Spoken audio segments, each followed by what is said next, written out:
اعوذ باللہ من الشیطان الرجیم بسم اللہ الرحمن الرحیم یا ایہا الذین آمنوا انفقوا من طیبات ما کسبتم ومما اخرجنا لکم من الارض ولا تیمموا الخبیث منہ تنفقون ولستم بآخذیہ الا ان تغمضوا فیہ واعلموا ان اللہ غنی حمید صدق اللہ مولانا العظیم۔ بحمد اللہ آج ہمارے دورہ تفسیر القرآن کا 50واں سبق ہے۔ سورہ بقرہ آیت نمبر 267 سے ہم گفتگو کا آغاز کر رہے ہیں۔ مالک ارشاد فرماتا ہے یا ایہا الذین آمنوا، اے ایمان والو، انفقوا، خرچ کیا کرو۔ آگے بڑی اہم بات ارشاد فرمائی، من طیبات ما کسبتم، جو تم کمائی کرتے ہو اس میں جو پاکیزہ چیز ہے اس کو اللہ کی راہ میں خرچ کرنا ہے، ردی چیز نہیں دینی۔ وَمِمَّا أَخْرَجْنَا لَكُم مِّنَ الْأَرْضِ، اور زمین سے تمہارے لیے جو ہم نے نکالا ہے اس میں سے بھی اللہ کی راہ میں اعلیٰ چیز خرچ کرو، ردی چیز نہیں خرچ کرنی۔ وَلَا تَيَمَّمُوا الْخَبِيثَ مِنْهُ تُنْفِقُونَ، اور تم جو خرچ کرتے ہو اس میں ردی چیز کا ارادہ نہ کرو، ارادہ بھی نہ کرو کہ میں اللہ کی راہ میں ردی چیز دوں گا۔ دیکھو تم نے یہ اللہ رب العالمین کی بارگاہ میں نذرانہ پیش کرنا ہے، تم خود سوچو اگر تمہیں کوئی یہ ردی چیز دیوے تو کیا تم اسے خوش دلی سے قبول کرو گے؟ ماڑی چیز دے تو قبول کرو گے؟ وَلَسْتُمْ بِآخِذِيهِ إِلَّا أَن تُغْمِضُوا فِيهِ، اور اگر یہ تمہیں ملے تو تم نہیں اس کو لوگے، ہاں اگر خود ہی آنکھ میٹ لو، چشم پوشی کر جاؤ تو الگ بات ہے، وگرنہ تمہارا دل ردی چیز کو لینے کو نہیں کرتا۔ بازار چلے جائیں، ریڑھی والے سے آپ نے مینگو لینے ہیں تو چن چن کر لیتے ہو اپنے لیے، جب اپنے لیے مینگو چن چن کر لیتے ہو، ایپل چن چن کر لیتے ہو، تو اسی طرح اللہ کی راہ میں جو دو تو وہ بھی چن چن کر اعلیٰ چیز اللہ کی راہ میں دو۔ وَاعْلَمُوا، اور جان لو، ان اللہ غنی حمید، بے شک اللہ تعالی بے پرواہ ہے، وہ غنی ہے، حمید وہ سراہا ہوا ہے، اسی کی تعریفیں ہوتی ہیں آج بھی اور قیامت کے دن بھی۔ آج تم اگر بہتر چیز دو گے، اللہ کو تھوڑی تم نے دینی ہے، اللہ کے نام پر اپنے بھائیوں کو دینی ہے نا، اللہ کے بندوں کو دینی ہے۔ پھر الشیطان یعدکم الفقر ویأمرکم بالفحشاء، شیطان تمہیں ڈراتا ہے فقر سے، محتاجی سے، تمہیں کہے گا وہ پیسے نہ دیں محتاج ہو جائیں گا، وہ تمہیں وعدہ دیتا ہے فقر کا۔ وَيَأْمُرُكُمْ بِالْفَحْشَاءِ، اور تمہیں حکم دیتا ہے فحشاء کا، بے حیائی کا۔ بے حیائی کی حد ہے زنا، بندہ بے حیائی کرتے کرتے زنا تک پہنچ جاتا ہے، لیکن یہاں جو فحشاء فرمایا گیا ہے اس سے مراد ہے بخل، یہ بھی بے حیائی کی حد ہے نا، بندہ کنجوس مکھی چوس بن کے بیٹھ جائے تو وہ تمہیں حکم دیتا ہے کنجوسی کا، بخل کا۔ شیطان یہ وعدہ دیتا ہے واللہ یعدکم مغفرۃ منہ وفضلا، اور اللہ تعالیٰ تمہیں وعدہ دیتا ہے، یقین دلاتا ہے کہ تمہیں اس کی طرف سے بخشش بھی ملے گی اور اس کا فضل بھی ملے گا، اس لیے اللہ کی راہ میں تم اس کو خرچ کرو۔ واللہ واسع علیم، اللہ تعالیٰ بڑی وسعتوں والا ہے، اس کے خزانوں میں کمی کوئی نہیں۔ تم سوچو کہ ہم دے دیں تو پتہ نہیں ہمیں ملے گا کہ نہیں ملے گا، تو نہیں، یہ اللہ تعالیٰ بڑی وسعتوں والا ہے، علم والا ہے، جاننے والا ہے کہ کس نے کس نیت سے خرچ کیا ہے۔ یؤتی الحکمت من یشاء، وہ جسے چاہتا ہے حکمت عطا کرتا ہے، جسے چاہتا ہے دانائی بخش دیتا ہے، عقل بخش دیتا ہے۔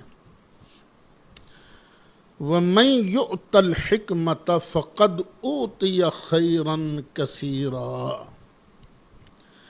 اور جس کو حکمت دے دی گئی تو سمجھ لو اس سے بہت بھلائی دے دی گئی ہے۔ یہ اللہ کی طرف سے حکمت کا ملنا، دانائی کا ملنا، یہ کیا ہے؟ بہت بڑی حکمت، بہت بڑی خیر کثیر کا ملنا ہے۔ یہ بات ذہن میں رکھنا کہ جس کو حکمت دی گئی اسے کیا دی گئی؟ خیر کثیر۔ اور سرکار کو صرف حکمت دی ہی نہیں گئی بلکہ سرکار آگے حکمت عطا فرماتے ہیں۔ والذی بعث فی الامیین رسولا منہم یتلو علیہم آیاتہ ویزکیہم ویعلمہم الکتاب والحکمہ، سرکار تو حکمت دینے والے ہیں، حکمت سکھانے والے ہیں، تو سرکار کے پاس تو خیر کثیر کے خزانے موجود ہیں نا۔ وہ آگے بحث آئے گی علم غیب میں۔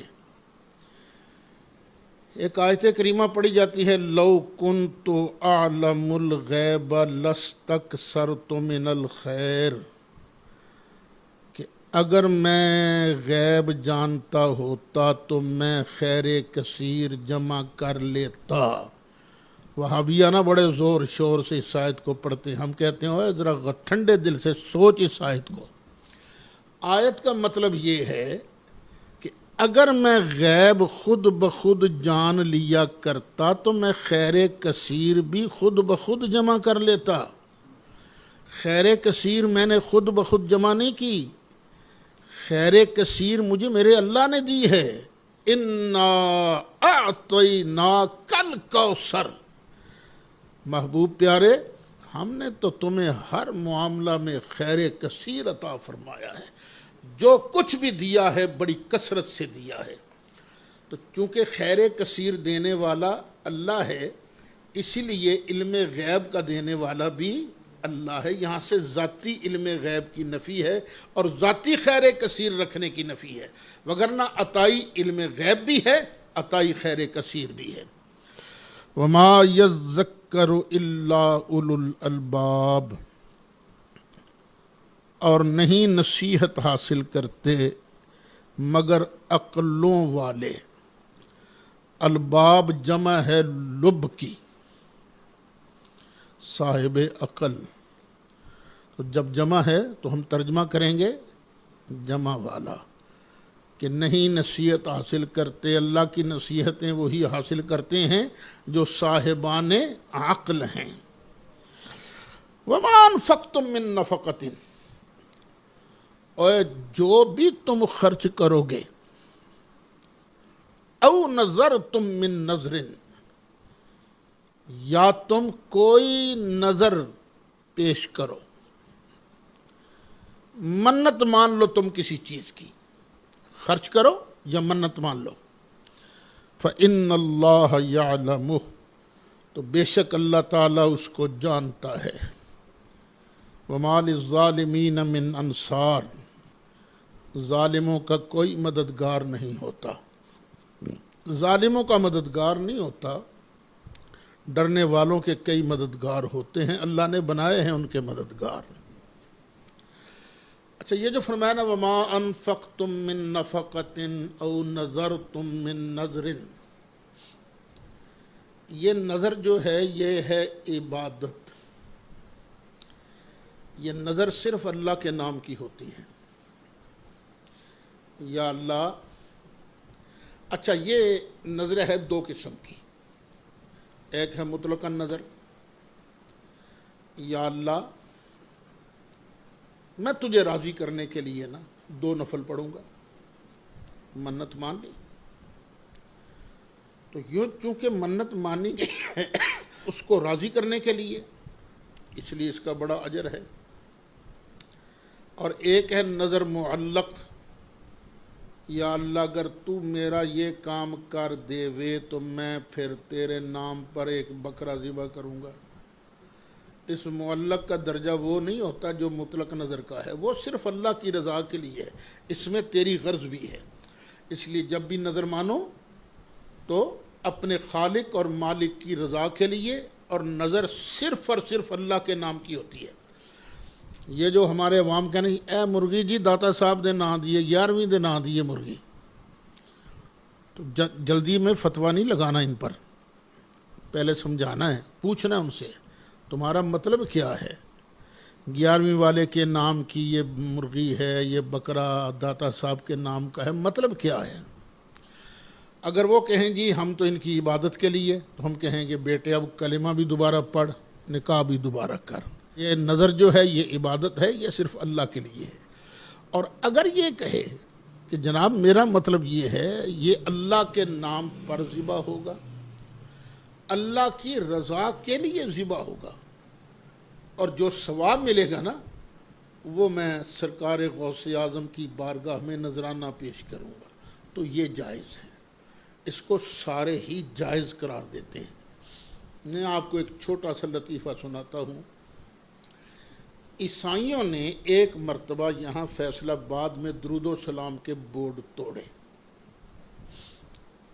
جب بورڈ توڑے تو بڑا شور مچا، سارے ہی مکاتب فکر اکٹھے ہو گئے۔ دیوبندیوں کے یہاں ایک ہوتے تھے مولانا ضیاء القاسمی، انہوں نے مجھے ٹیلی فون کیا، یار وہ نورانی صاحب کو تو بتا کہ ہمارے شہر بڑوں کو تو پتہ ہونا چاہیے نا، اور ساتھ ہی کہنے کیا تو ہمارے ساتھ بیٹھ کے پریس کانفرنس کر سکتا ہے؟ میں کہا میں نے تسی وڑ دے ہو، میں آ جاؤں گا پریس کانفرنس کرنے کے لیے۔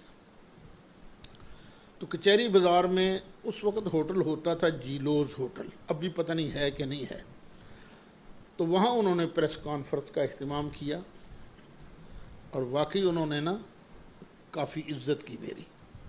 درمیان میں کرسی انہوں نے اسپیشل میرے لیے رکھی، ادھر ضیاء القاسمی صاحب بیٹھے ہیں، ادھر صاحبزادہ طارق محمود وہ بیٹھے ہیں، وہ جامعہ امدادیہ کے جو بانی تھے مولانا نذیر صاحب وہ بیٹھے ہوئے ہیں، مولانا یوسف انور اہل حدیثوں کے یہ بیٹھے ہوئے تھے۔ پریس کانفرنس تو پڑی صاحبزادہ طارق محمود صاحب نے۔ اب اس کے بعد ضیاء القاسمی صاحب کھڑے ہو گئے، اور ضیاء القاسمی صاحب وہ خطیب آدمی تھا، انہوں نے کہا میری نگاہیں، کل ہی مجھے تاجروں نے ہاتھ جوڑ کے کہا تھا خدا کے لیے تم مولوی صاحبان اکٹھے ہو جاؤ، اب میری آنکھیں دیکھ رہی ہیں مولانا سعید اسد صاحب مناظر اسلام یہ بھی تشریف فرما ہیں، یہ بھی ہیں، یہ بھی اب اکٹھے ہو جائیں گے، یہ فضا بدل جائے گی، یہ ہو۔ اور اسی خوشی میں میں مولانا سعید اسد صاحب سے گزارش کرتا ہوں کہ ہمیں بہترین قسم کا حلوہ کھلائیں۔ وہ ہماری وہ چڑ بھی سمجھتے ہیں نا کہ حلوہ بریلویوں سنیوں کی چڑ ہے، تو میں نے فٹ کہا انشاءاللہ 11ویں شریف دا ختم پڑھ کے کھواواں گا۔ تو وہ کہنے لگے نہیں نہیں نہیں یوں نہیں، خالص اللہ کے نام کا۔ میں نے کہا بالکل خالص اللہ کے نام کی عبادت ہوگی، بس اس کا ثواب جو ہے 11ویں والے پیر کو بھیجا جائے گا، کیونکہ اتنا ہے پھر تو ٹھیک ہے۔ اب جب میری باری آئی تو میں نے صحافیوں سے کہا بھی قاسمی صاحب کا مزاج تو آپ جانتے ہیں نا، بڑے شغلی مزاج کے آدمی ہیں، تو یہ انہوں نے کچھ کیا، شغل میلہ بھی کیا، لیکن بہرحال ایک بات خیر کی برآمد ہوئی۔ ہمارا اور ان کا اتفاق ہو گیا کہ اللہ کے علاوہ کسی اور کے نام کی منت نہیں مانی جا سکتی، اور اس بات پر بھی اتفاق ہو گیا کہ عبادت اللہ کے نام کی ہوگی اور ثواب کسی اور کو بھیجا جا سکتا ہے۔ میں نے کہا میں تو بڑی دیر کا کہہ رہا ہوں، آؤ میرے ساتھ بیٹھو، یہ 3 تو جھگڑے ہیں، ہم ان جھگڑوں کو آپس میں مل کر، اس وقت سب نے وعدہ کیا بالکل کریں گے، لیکن بس وعدہ ہی ہو جاتا ہے، اس کے بعد ان تبدوا الصدقات فنعما ہی، اگر تم صدقات ظاہر کر کے دو اچھی بات ہے، لیکن نیت کیا ہونی چاہیے؟ ریاکاری کی نیت نہیں ہونی چاہیے، بلکہ نیت یہ ہونی چاہیے کہ میرے سامنے دینے سے کسی اور کو بھی ترغیب ہوگی، اس نیت سے اگر وہ سامنے ظاہر کر کے دیتا ہے تو بہتر ہے۔ بعض حضرات نے یہ بھی فرمایا کہ یہ جو صدقات واجبہ ہیں، زکوٰۃ وغیرہ، یہ ظاہر کر کے دینی بہتر ہے تاکہ اس پر زکوٰۃ خور کا وہ الزام نہ لگ سکے۔ وَإِن تُخْفُوهَا، اور اگر تم اسے چھپاؤ، وَتُؤْتُوهَا الْفُقَرَاءَ، اور فقیروں کو بالکل چھپا کر دو، فَهُوَ خَيْرٌ لَكُمْ، تو یہ تمہارے لیے زیادہ بہتر ہے۔ وہ حدیث شریف میں بھی آتا ہے نا، اللہ کے عرش کے سائے کے نیچے جو بندے ہوں گے ان میں ایک بندہ وہ بھی ہوگا جو دائیں ہاتھ سے دیتا تھا تو بائیں ہاتھ کو خبر نہیں ہوتی تھی۔ اچھا، اگر تم اس طرح کرو گے وَيُكَفِّرُ عَنْكُم مِّن سَيِّئَاتِكُمْ، تم غلطیاں تو کرتے ہو نا، گناہ تو کرتے ہو، تو اس طرح تم اگر دو گے اللہ کی راہ میں تو اللہ تعالیٰ تمہاری کچھ غلطیاں معاف فرما دے گا، ختم کر دے گا۔ واللہ بما تعملون خبیر، اور جو کچھ بھی تم کرتے ہو اللہ کو اس کی خبر ہے، اللہ سب کچھ جانتا ہے۔ صحابہ کرام کے کچھ رشتہ دار کافر تھے، اور صحابہ کا دل نہیں کرتا تھا کہ ان کافروں پر اللہ کے نام کی کوئی چیز خرچ کی جائے یا ان کو کچھ دیا جائے۔ تو اللہ تعالیٰ نے ارشاد فرمایا لیس علیک ھداھم، محبوب تمہارے ذمہ یہ نہیں ہے کہ تم ان کو بازو سے پکڑ کر جنت میں لے جاؤ، ہدایت تمہارے ذمہ ہے ہی نہیں۔ ہدایت کے 2 معنی ہیں نا، ایک ہے رستہ دکھانا اور ایک ہے منزل پر پہنچانا۔ تو یہ جو رستہ دکھانا ہے یہ تو آپ کے ذمہ ہے، آپ رستہ دکھاتے ہو، لیکن منزل پر پہنچانا یہ آپ کے ذمہ نہیں۔ وَلَٰكِنَّ اللَّهَ يَهْدِي مَن يَشَاءُ، اور لیکن اللہ تعالیٰ ہدایت دیتا ہے جسے چاہتا ہے۔ وَمَا تُنْفِقُوا مِنْ خَيْرٍ فَلِأَنفُسِكُمْ، اور تم جو بھی مال خرچ کرو گے، خیر کا معنی مال بھی، اچھی چیز بھی، تم جو بھی اچھی چیز خرچ کرو گے فَلِأَنفُسِكُمْ، تو اس میں تمہارا فائدہ ہے۔ وَمَا تُنْفِقُونَ، یہ وَمَا تُنْفِقُونَ صیغہ ہے نفی کا، لیکن کبھی کبھی نفی کا صیغہ بول کر نہیں مراد لی جاتی ہے، اور نہ خرچ کرنا إِلَّا ابْتِغَاءَ وَجْهِ اللَّهِ، اللہ کی مرضی چاہنے کے لیے، صرف اللہ کی مرضی چاہنے کے لیے نہیں خرچ کرنا، مگر اللہ کا وجہ چاہنے کے لیے، اللہ کی مرضی چاہنے کے لیے۔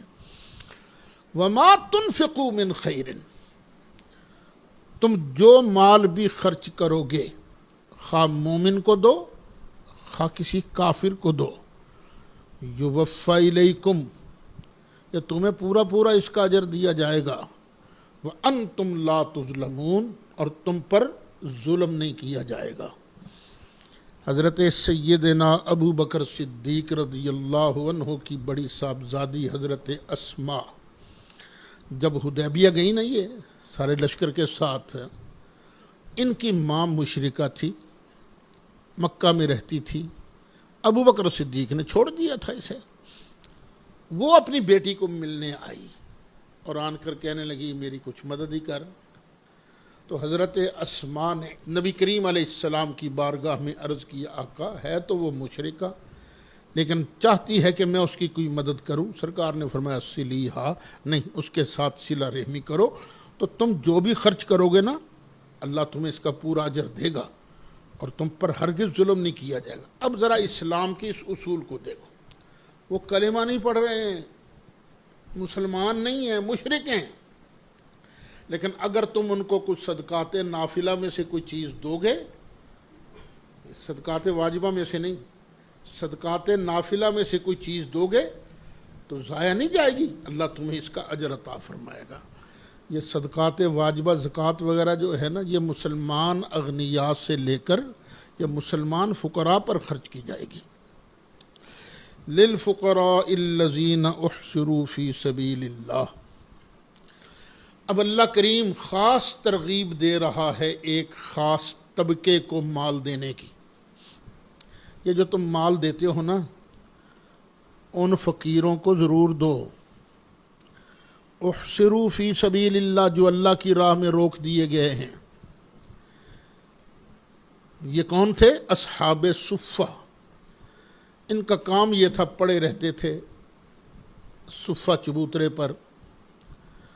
300 یا 400 ان کی تعداد تھی. ان کا کام تھا صرف دین سیکھنا بس. یا کبھی جہاد کے لیے ضرورت پڑے تو جہاد کے لیے جانا.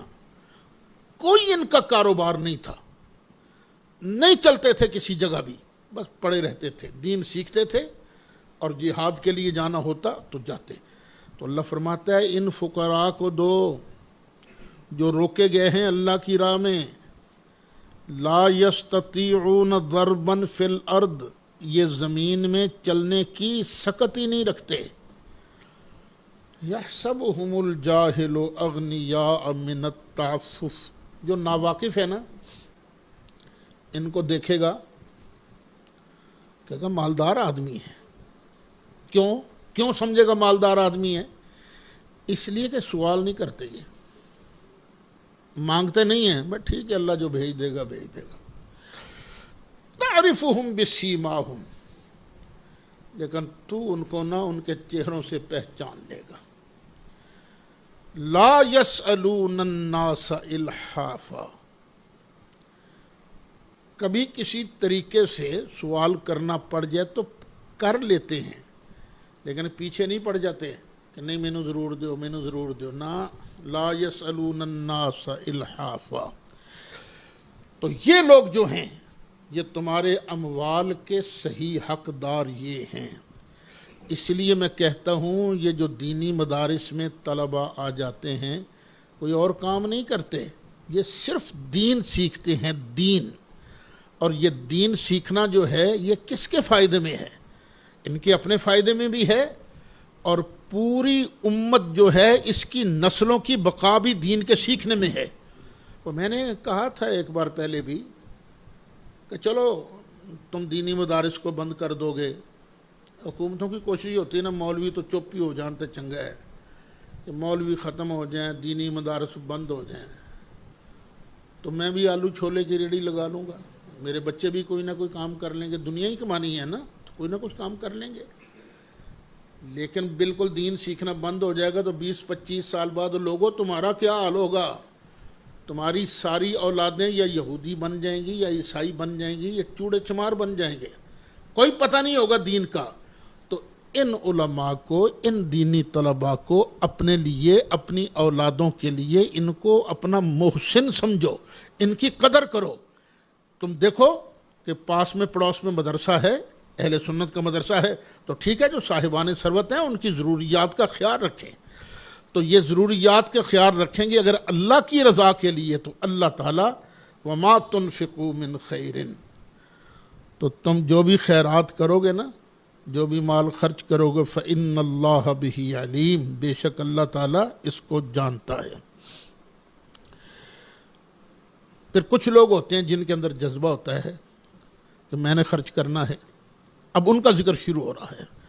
الذین ينفقون اموالهم باللیل والنہار، وہ لوگ جو اپنے مال خرچ کرتے ہیں رات میں بھی دن میں بھی، سرًا چھپا کر بھی، وعلانیۃً ظاہر کر کے بھی، فلہم اجرہم عند ربہم، ان کے لیے اجر ان کے رب کے پاس ہے۔ جس دن اللہ ان کو اجر عطا فرمائے گا نا، تو اس وقت بخیل کنجوس مکھی چوس سوچیں گے کاش وہ جو پیسہ ہمارا بینکوں میں سڑ گیا، بعد میں اولاد کھا گئی، ہمیں تو دنیا میں فائدہ بھی نہیں ہوا اس کا، اگر میں نے اپنے لیے بھیج دیا ہوتا، اللہ کی راہ میں خرچ کیا ہوتا، تو آج مجھے بھی یہاں مایوس تو نہ ہونا پڑتا نا۔ تو اللہ فرماتا ہے ان کے لیے بڑا اجر ہے رب کے پاس، ولا خوف علیہم ولا هم یحزنون، اور نہ ان کو کچھ خوف ہوگا اور نہ یہ غمگین ہوں گے۔ اچھا، اب یہاں تھا کہ اللہ کی راہ میں خرچ کرو، اور خرچ ہوتا ہے مال پاس ہو تو، اگر مال پاس نہیں تو خرچ کیسے کرو گے؟ اب مال کیسے پاس ہوتا ہے؟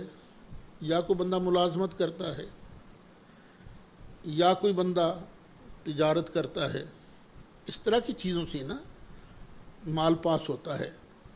تو اب یہ جو تم نے بزنس کرنا ہے نا، بزنس، یہ بھی حق حلال کا بزنس ہونا چاہیے، حرام کا بزنس نہیں کرنا۔ الذین یاکلون الربا، جو لوگ سود کھاتے ہیں۔ سود، یہ سود کیا ہے؟ ایک آدمی نے کسی کو جا کے کہا مجھے 5 لاکھ روپیہ قرضہ دو، اس نے کہا ہاں ٹھیک ہے 5 لاکھ قرضہ لے لو، لیکن ہر مہینے میں 3% لوں گا۔ اب یہ جو اس نے فکس کیا ہے میں 3% لوں گا، یہ ہے ربا، سود۔ لوگ تجارت بھی کرتے تھے اور کچھ لوگ صرف یہی کام کرتے تھے، سود پر لوگوں کو قرضہ دیتے تھے، اور وہ قرض جو نفع کھینچے وہ سود ہوتا ہے۔ لا یقومون، یہ سود خور جو ہے نا، قیامت کا دن آئے گا تو صحیح کھڑے بھی نہیں ہو سکیں گے۔ الا کما یقوم الذی یتخبطہ الشیطان من المس، جس طرح کسی بندے نو جن چمڑ جائے نا تو وہ بالکل اپنے ہوش و واس میں سیدھا نہیں ہوتا نا، بس وہ ایسے ہی کرتا رہتا ہے، وہ قیامت کے دن سیدھا کھڑا نہیں ہو سکے گا۔ پوری دنیا دیکھی کہ یہ حضرت سود خور ہیں، یہاں کتنا معزز بن کے بیٹھا تھا، رسوائی ہوگی قیامت کے دن۔ ذالک بانہم قالوا انما البیع مثل الربا، یہ سزا ان کو کیوں ملی؟ انہوں نے کہا جی آپ ہمیں خام خواہ سود دینے سے منع کرتے ہیں، سودی کاروبار سے منع کرتے ہیں، بزنس میں کیا ہوتا ہے؟ تجارت میں شے بیچی، نفع کمایا، اور یہ بھی تو ہم نے پیسے دیے، نفع کمایا، یہ بے تجارت تو ربا کی طرح ہے نا۔ لیکن اللہ فرماتا ہے اس بحث میں مت پڑو، تمہیں پتہ نہیں میں کون ہوں؟ میں تمہارا خالق مالک ہوں، اپنی حکمتیں اپنے پاس رکھو، بس یہ سمجھ لو وَأَحَلَّ اللَّهُ الْبَيْعَ وَحَرَّمَ الرِّبَا، اللہ نے بزنس کو، تجارت کو حلال کیا ہے اور سود کو حرام کیا ہے۔ آنا تو تم نے میرے پاس ہی ہے نا، تم ہوتے کون ہو اس طرح کی باتیں کرنے والے؟ جی ایک ہی طرح کا اللہ نے یہ کیسا حکم دے دیا، مجھ پر اعتراض کرتے ہو؟ میں نے تجارت کو حرام کر دیا، تجارت کو حلال کر دیا ہے، سود کو حرام کر دیا ہے۔ فمن جاءہ موعظۃ من ربہ، ہم نے حکم سنا دیا تو جس بندے کے پاس اس کے رب کی طرف سے نصیحت آئی، فانتہا، وہ رک گیا، ہو میں تو بڑا گناہ کر رہا ہوں، یا اللہ میری توبہ مجھے معاف کر دے، میں آئندہ سے سود پر پیسہ نہیں دوں گا، سود نہیں کھاؤں گا، سود کی کمائی نہیں کھاؤں گا۔ اللہ فرماتا ہے فَلَهُ مَا سَلَف، تو اس وقت سے پہلے جتنا سود کھا چکا تھا ہم نے وہ معاف کر دیا، وہ معاف کر دیا، کیونکہ اب پتہ نہیں کتنا لمبا چوڑا ہے، ہم نے اسے معاف کر دیا ہے۔ فَلَهُ مَا سَلَف، مدینہ کی ریاست بنتی ہے نا، وہ کیسے بنتی ہے؟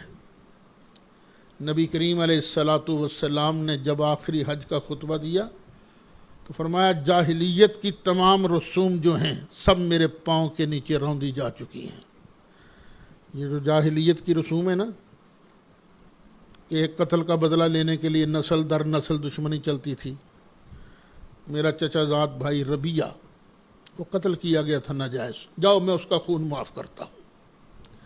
اور یہ جو سودی کاروبار ہے، میرا چچا عباس یہ لوگوں کو سود پر پیسے دیتا تھا.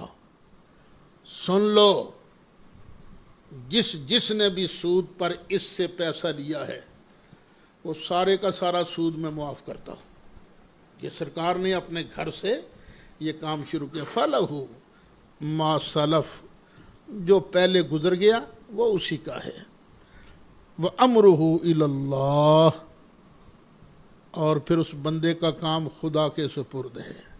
جس نے سود سے توبہ کر لی اس کا کام اللہ کے سپرد ہے، اور جس کے کام کو اللہ اپنے سپرد کر لے اس کے پھر موجے ہیں نا. وَمَنْ عَادَ، جو یہ بات سن کر پھر دوبارہ یہ حرکت کرے، پھر سود پر پیسہ سود کھائے، فَأُولَٰئِكَ أَصْحَابُ النَّارِ، تو یہی لوگ ہیں دوزخی. ہم فیہا خالدون، دوزخ میں ہمیشہ رہیں گے. سن لینا، یمحق اللہ الربا ویربی الصدقات، اللہ سود کو ہلاک کرتا ہے، تباہ کرتا ہے، اور تجارت کو، صدقات کو اللہ، خیرات کو اللہ بڑھاتا ہے. کوئی آدمی آپ ایسا نہیں دیکھو گے جس نے اللہ کی راہ میں خرچ کیا ہو پھر بھوکا مرا ہو. لیکن خرچ کرنا بھی کس طرح ہے؟ کچھ دینا ہے، سارے کا سارا دینے کا حکم بھی نہیں ہے. تو جس نے اللہ کی راہ میں کچھ دیا ہے اس کو تم کبھی بھوکا مرتے نہیں دیکھو گے. اور سود خور جو ہے وہ خوشحال نہیں آپ کو نظر آئے گا، پیسہ بڑا نظر آئے گا آپ کو، بلے بلے بڑی بڑی کوٹھی ہے بھی، اس کی کوٹھی بھی نظر آ جائے گی آپ کو، لیکن اندر کا چین اسے نصیب نہیں ہوگا، وہ خوش نہیں ہوگا. واللہ لا یحب کل کفار اسیم، اور اللہ تعالیٰ کو کوئی اچھا نہیں لگتا ناشکرا بڑا گناہ گار. جو گناہ پر گناہ کرے روکنے کے بعد پھر ناشکری کرے، اللہ کو وہ بندہ اچھا نہیں لگتا. ان الذین آمنوا، اور اچھے کون لگتے ہیں؟ بے شک وہ لوگ جو ایمان لائے، وعملوا الصالحات، اور اچھے کام کیے، واقاموا الصلاۃ، اور نماز کو قائم کیا، وآتوا الزکوٰۃ، اور زکوٰۃ ادا کی، لہم اجرہم عند ربہم، تو ان کا اجر ان کے رب کے پاس ہے. ولا خوف علیہم ولا ہم یحزنون، نہ ہی انہیں کچھ اندیشہ ہوگا اور نہ ہی کچھ غم ہوگا. یا ایھا الذین آمنوا اتقوا اللہ، اے ایمان والو اللہ سے ڈرتے رہو. وذروا ما بقی من الربا، جو سود باقی رہ گیا نا چھوڑ دو بس، بات ختم. ان کنتم مومنین، اگر تم مومن ہو. فَإِن لَّمْ تَفْعَلُوا، اور اگر تم سود نہیں چھوڑتے، فَأْذَنُوا بِحَرْبٍ مِّنَ اللَّهِ وَرَسُولِهِ، تو پھر یقین کر لو جنگ کا اللہ کی طرف سے اور اس کے رسول کی طرف سے. اتنی سخت وعید صرف سود کے لیے آئی ہے. اگر تم باز آ جاؤ تو ٹھیک، وگرنہ اللہ کا رسول تمہیں جنگ کا چیلنج کرتا ہے. وَإِن تُبْتُمْ، اور اگر تم توبہ کر لو، فَلَكُمْ رُؤُوسُ أَمْوَالِكُمْ، تو وہ جو تمہارا رأس المال ہے تم اس کے حقدار ہو. 5 لاکھ اس نے قرضہ لیا تھا، 4 لاکھ سود بن گیا. سود کو چھوڑو، اور جو 5 لاکھ ہے یہ تمہارا حق ہے، تم یہ لے سکتے ہو. لا تظلمون ولا تظلمون، نہ تم کسی کو نقصان پہنچاؤ نہ تمہیں نقصان دیا جائے گا. پھر اللہ کتنا مہربان ہے. لوگ کہتے ہیں اسلام دہشت گردی کا مذہب ہے، اسلام تو ہے ہی پیار کا مذہب. اب دیکھو، جس نے سود پر قرضہ لیا تھا وہ سود تو ہو گیا معاف، لیکن باقی 5 لاکھ تو رہتا ہے نا، وہ تو دینا ہے نا. اب سارے مقروض جو ہیں وہ ایک جیسے تھوڑے ہی ہوتے ہیں، کئی آسانی سے قرضہ ادا کر لیتے ہیں، کئی نہیں کرتے. وَإِن كَانَ ذُو عُسْرَةٍ، اگر وہ تنگ دست ہے، فناظرۃ الی میسرہ، تو آسانی پیدا ہونے تک اسے مہلت دے دو، چل کوئی نہیں میرے بھائی، جب تیرے پاس ہوں گے نا تو مجھے دے دینا۔ وَأَن تَصَدَّقُوا خَيْرٌ لَكُمْ، اور اگر تم اسے معاف کر دو تو یہ تمہارے لیے بہتر ہے۔ کیا اسلام کا کیا قانون ہے؟ ان کنتم تعلمون، اگر تم جانتے ہو، اگر تم خدا تعالیٰ کی بات پر یقین رکھتے ہو نا، تو یہ صدقہ کر دینا، معاف کر دینا تمہارے لیے بہت بہتر ہے۔ وَاتَّقُوا يَوْمًا تُرْجَعُونَ فِيهِ إِلَى اللَّهِ، اور اس دن سے ڈرو جس دن میں تم نے اللہ کی طرف لوٹ کے جانا ہے، ڈرو اس دن سے۔ ثُمَّ تُوَفَّى كُلُّ نَفْسٍ مَا كَسَبَتْ، پھر ہر جان کو اس کی کمائی کا پورا پورا اجر دیا جائے گا۔ توفا، پورا پورا اجر دیا جائے گا۔ توفا یتوفا، اس کا معنی ہوتا ہے پورا پورا دینا۔ اخذ الشیء وافیہ، کسی شے کو پورا پورا لے لینا، یہ یاد رکھنا۔ تیسرے سپارے میں جب آئے گی نا آیت یا عیسیٰ انی متوفی کا، اس پر میں اس پر بحث کروں گا، وہ حیات عیسیٰ علیہ السلام والی۔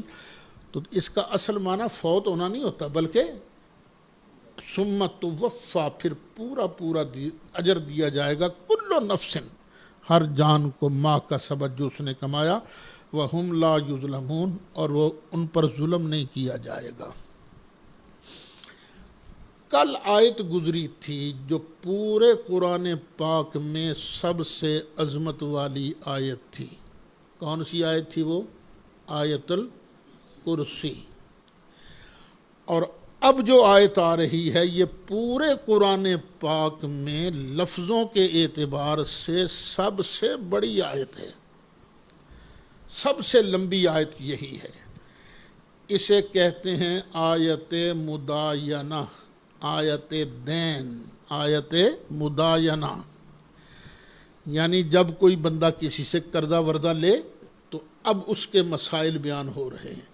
سود کے مسائل میں سود تو ختم ہو گیا نا، لیکن قرضے کا مسئلہ تو باقی تھا نا، اب اس کو بیان ہو رہا ہے۔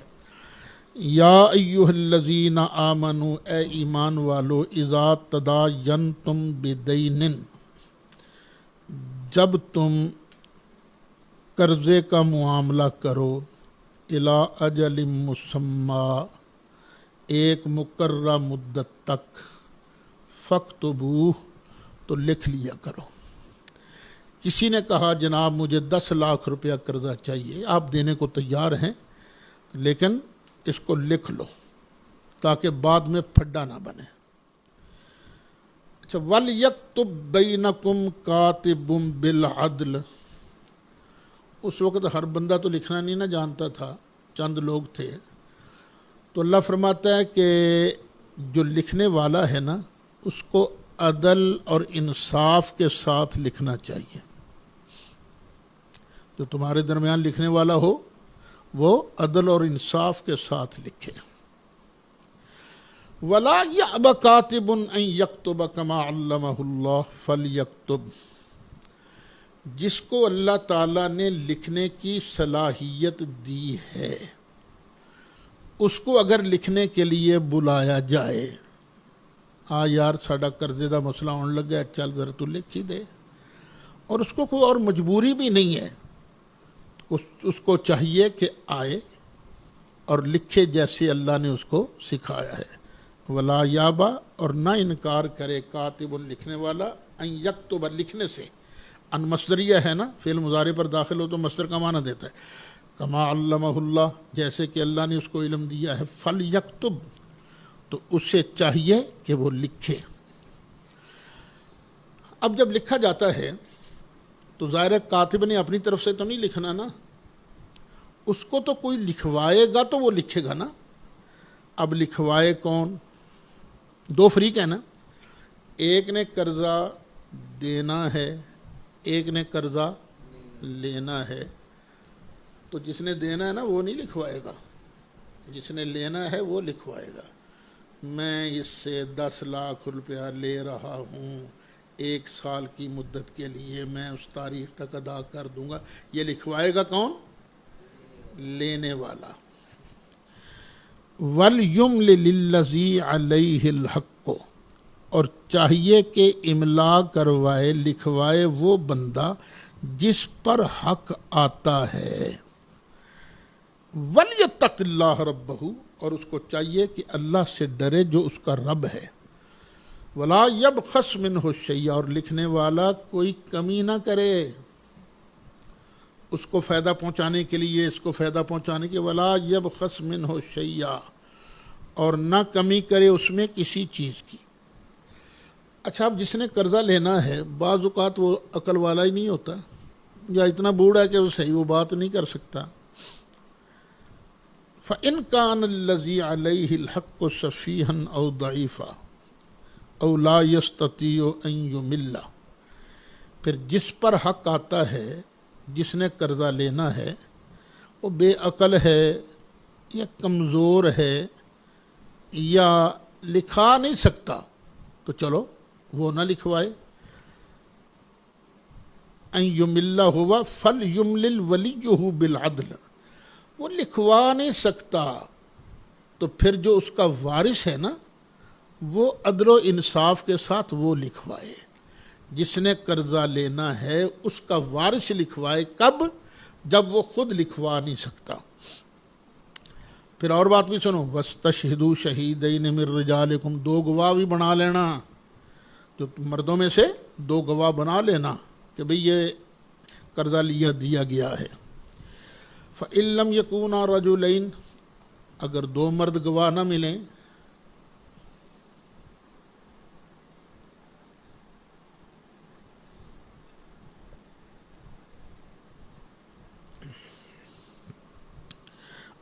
اگر 2 مرد گواہ نہ ملیں، فَرَجُلٌ وَامْرَأَتَانِ، تو پھر 1 مرد اور 2 عورتیں، ممن تردون من الشہداء، گواہوں میں سے جو تمہیں پسند ہوں، اپنی مرضی کے گواہ بنا لو۔ اچھا، یہ 2 عورتیں کیوں رکھی ہم نے؟ ان تضل احداہما، کہ اگر ایک بھول جائے دونوں میں سے، فتذکر احداہما الاخری، تو وہ جو ایک ہے نا دوسری، وہ دوسری کو یاد کرا دے، بھولنے والی کو یاد کرا دے۔ ولا یأبی الشہداء اذا ما دعوا، کبھی کبھی پھڈا بھی پڑ جاتا ہے نا، تو جو 2 گواہ بنائے گئے تھے اگر ان کو بلایا جائے تو وہ آنے سے انکار نہ کریں، حق سچ کی گواہی دیں۔ ولا تسأموا ان تکتبوہ صغیرا او کبیرا الی اجلہ، یہ جو رقم لکھنی ہے نا، چھوٹی ہو یا بڑی، ایک مقررہ مدت تک جو رقم لکھنی ہے نا، اس لکھنے کو بوجھ نہ سمجھو اور چھوڑو جی پھر لکھا لیں گے، کر لیں گے، یہ بعد میں پھڈے پڑتے ہیں۔ ذالکم اقسط عند اللہ، یہ اللہ کی بارگاہ میں انصاف، زیادہ انصاف والی بات ہے۔ وَأَقْوَمُ لِلشَّهَادَةِ، اور اس میں گواہی بھی ٹھیک رہتی ہے، مسئلہ ٹھیک رہتا ہے۔ وَأَدْنَىٰ أَلَّا تَرْتَابُوا، اور یہ زیادہ قریب ہے اس بات کے کہ تمہیں شک نہ پڑے۔ جب لکھت پڑھت ہو گئی ہوگی، 2 گواہ بھی بن گئے ہیں، تو اب نہ شک پڑے گا نہ کوئی پھڈا پڑے گا۔ اچھا، ہر جگہ پیسہ لینے دینے میں لکھنا ضروری نہیں ہے۔ الا ان تکون تجارتا حاضرتا تدیرونہا بینکم، ہاں سودا دست بدست ہو، تم گئے، ہاں جی یہ مشینری کتنے کی ہے جی؟ 2 کروڑ روپے کی، ٹھیک ہے یہ لو پیسے۔ اب لکھنا کوئی ضروری نہیں ہے، وہ رسید بنا دے تو اچھا ہے، ٹیکس ویکس سے بچنے کے لیے۔ تو جب سودا دست بدست، جس طرح آپ چھوٹی دکانوں پر جاتے ہیں، 2 کلو چینی نہیں، تو اب کیا لکھت پڑھ تو ہوتی ہے؟ نہیں ہوتی، تو اللہ تعالیٰ نے یہ معاف کیا ہے۔ فَلَيْسَ عَلَيْكُمْ جُنَاحٌ أَلَّا تَكْتُبُوهَا، پھر تم پر کوئی گناہ نہیں کہ تم اس کو نہ لکھو۔ وَأَشْهِدُوا، اذا تبایعتم، ویسے جب خرید و فروخت کیا کرو تو گواہ بنا لیا کرو، تاکہ دکاندار ہی نہ آکھے اوے اشا پر کتوں چک کے لے چلے تو ہیں، گواہ کوئی نہ کوئی بنا لیا کرو۔ ولا یضار کاتب ولا شہید، یہ جو ہے نا لا یضار، یہ مجہول کا صیغہ بھی بن سکتا ہے، معروف کا صیغہ بھی بن سکتا ہے۔ اگر معروف کا صیغہ بنائیں تو ترجمہ ہوگا اور نہ نقصان دیوے کوئی لکھنے والا اور نہ گواہ، گواہ بھی نقصان نہ دیوے اور لکھنے والا بھی نقصان نہ دے۔ اور اگر اس سے فعل مجہول کے طور پر پڑھا جائے ولا یضار، تو ترجمہ کیا ہوگا نہ ضرر دیا جائے کوئی لکھنے والا اور نہ ہی گواہ، یعنی کوئی پارٹی میں گواہ مانو تو لکھنے والے کو تنگ نہ کرنا شروع کرے۔ وَإِن تَفْعَلُوا، اور اگر تم یہ کام کرو گے، فَإِنَّهُ فُسُوقٌ بِكُمْ، تو یہ تمہارا فسق ہوگا، یہ تمہارا گناہ ہوگا۔ وَاتَّقُوا اللَّهَ، اور اللہ سے ڈرو۔ وَيُعَلِّمُكُمُ اللَّهُ، اور دیکھو یہ اللہ تمہیں سکھا رہا ہے نا زندگی کیسے بسر کرنی ہے۔ اللہ تمہیں آخرت کے معاملات بھی سکھاتا ہے اور دنیا کے معاملات بھی سکھاتا ہے۔ وَاللَّهُ بِكُلِّ شَيْءٍ عَلِيمٌ، اور اللہ تعالیٰ ہر چیز جانتا ہے۔ پہلے مسئلہ تھا کہ بندہ گھر میں ہے، یہیں کسی سے قرضہ لینے کی ضرورت پیش آ گئی۔ اب ہے کہ بندہ گھر میں نہیں ہے، سفر میں ہے، وہاں پیسے مک گئے، اب وہاں کسی سے چیز لینے کی ضرورت ہے، تو اب کیا ہوگا؟ وَإِن كُنتُمْ عَلَىٰ سَفَرٍ، اور اگر تم سفر میں ہو، وَلَمْ تَجِدُوا كَاتِبًا، اور تمہیں کوئی لکھنے والا ملتا نہیں، تو پھر کیا کرو؟ فَرِحَانٌ مَقْبُوضَةٌ، تو کوئی چیز جس سے پیسہ لینا ہے نا اس کے قبضے میں گروی رکھ دو کہ پا تو آ رکھ لے، جدوں میں پیسے دے دیاں گا تو تیرے کو چیز لے لاں گا، تو گروی رکھ دے جو اس کے قبضے میں دی گئی ہو۔ فَإِنْ أَمِنَ بَعْضُكُمْ بَعْضًا، پھر اگر اعتبار ہے ایک کو دوسرے پر، یعنی تعلقات ہی ایسے ہیں بڑا اعتبار ہے، تو فَلْيُؤَدِّ الَّذِي اؤْتُمِنَ أَمَانَتَهُ، تو جس بندے کو امین بنایا گیا ہے، اعتبار کی صورت میں گروی چیز رکھی نہیں گئی، امین بنایا گیا ہے جس کو بھی، تو اس کو کیا فَلْيُؤَدِّ الَّذِي اؤْتُمِنَ أَمَانَتَهُ، وہ اپنی امانت ادا کرے، ڈنڈی نہ مارے۔ وَلْيَتَّقِ اللَّهَ رَبَّهُ، اور ڈرتا رہے اللہ سے جو کہ اس کا رب ہے۔ وَلَا تَكْتُمُوا الشَّهَادَةَ، گواہی کو چھپانا نہیں ہے۔ یہ تو دنیاوی معاملات ہیں نا، ان معاملات میں گواہی نہیں چھپانی، اور یہ جو دینی معاملات ہیں اس میں گواہی کا چھپانا تو اور بڑا جرم ہوگا، یہودی مولوی یہی تو کرتے تھے نا۔ وَمَن يَكْتُمْهَا، اور جو اس گواہی کو چھپائے گا، فَإِنَّهُ آثِمٌ قَلْبُهُ، تو اس کا دل جو ہے گناہگار ہے۔ اب شیعہ مولویوں کو، ذاکروں کو دیکھ لو، دین کی گواہی کو کس طرح چھپاتے پھرتے ہیں۔ کیا فیس بک پر دھڑلے سے نہیں کہتے علی اللہ نہیں ہے، علی تو اللہ کا خالق ہے، علی تو اللہ کا رازق ہے؟ کیا بکواس ہے یہ، جو خام خواہ دین کی باتیں چھپاتے ہیں۔ واللہ بما تعملون علیم، اور اللہ تعالیٰ جو تم کرتے ہو سب کچھ جانتا ہے۔ للہ ما فی السماوات وما فی الارض، جو کچھ بھی آسمانوں میں ہے اور جو کچھ بھی زمین میں ہے سب اللہ کے لیے ہے۔ کیوں لمبا ہو رہا ہے سبق؟ وَإِن تُبْدُوا مَا فِي أَنفُسِكُمْ، جو تمہارے دلوں کے اندر ہے نا، تم ان کو ظاہر کرو، او تخفو ہو یا نہ ظاہر کرو، چھپا لو، یحاسبکم بہ اللہ، وہ تو جانتا ہے نا، وہ تو ایک ایک چیز کا تم سے حساب لے گا. فَيَغْفِرُ لِمَن يَشَاءُ وَيُعَذِّبُ مَن يَشَاءُ، جسے چاہے گا بخش دے گا اور جسے چاہے گا سزا دے گا. واللہ علی کل شیء قدیر، اور اللہ ہر چیز پر قادر ہے. آمن الرسول بما انزل الیہ من ربہ والمؤمنون، رسول ایمان لایا اس چیز پر جو اس کے رب نے اس کی طرف نازل کی. رسول نے اس چیز کو ماننا، اس پر ایمان لایا. صرف رسول ہی نہیں، والمؤمنون، اور باقی مومن بھی ایمان لائے. دھیان سے ان لفظوں کو یاد رکھنا. شیعہ کہتے ہیں ہاں ابو بکر تو ایمان لائے تھے، پر علی تو خود ایمان ہے نا، وہ ایمان نہیں لائے.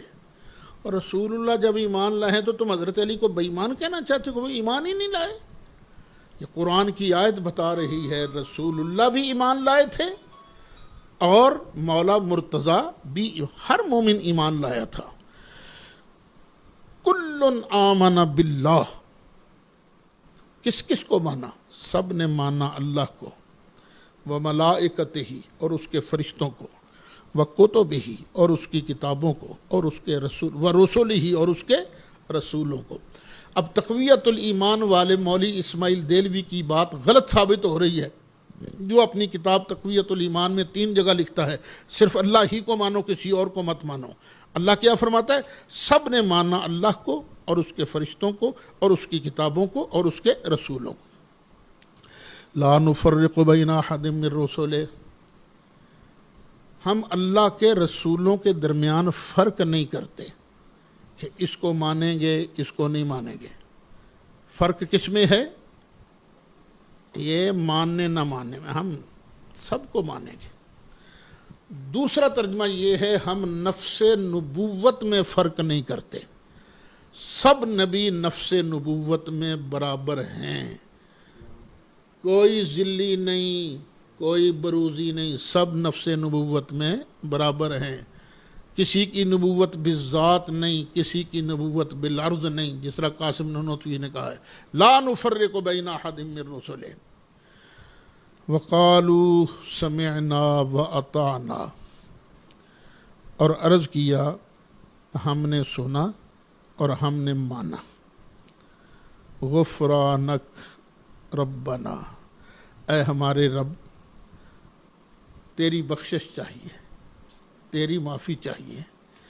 وَإِلَيْكَ الْمَصِيرُ، اخیر تو ہم نے تیری طرف ہی پلٹ کے آنا ہے نا. لا يكلف اللہ نفسا الا وسعها، گھبرانا نہیں ہے، اللہ کسی بندے پر اس کی وسعت سے زیادہ بوجھ نہیں ڈالتا.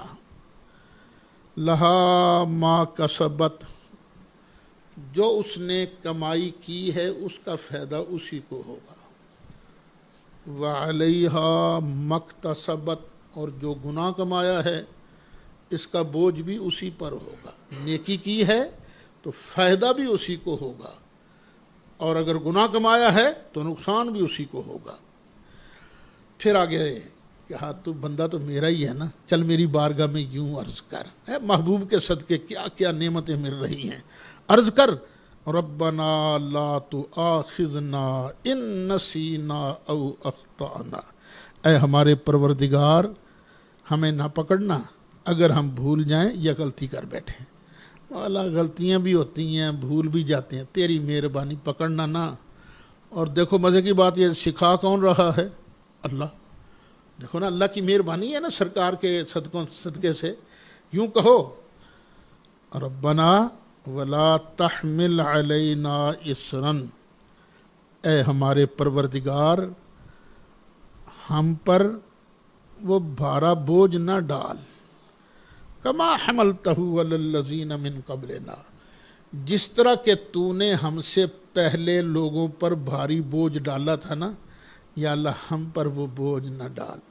کپڑا پلیت ہو جاتا تھا تو دھونے سے پاک نہیں ہوتا تھا، کینچی سے کاٹنا پڑتا تھا. یا اللہ یہ بھاری بوجھ ہیں، یہ ہم پر نہ ڈال.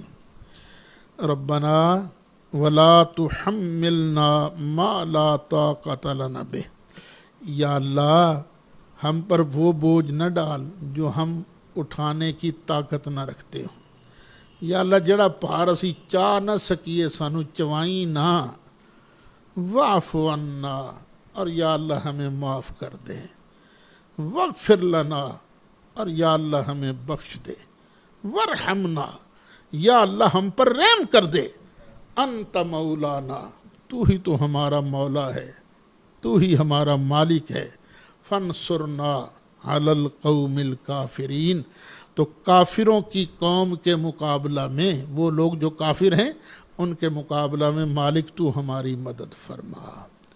الحمدللہ سورۃ بقرہ ختم ہوئی، اور یہاں ایک مسئلہ اور عرض کرتا چلوں، جب جنازہ کے بعد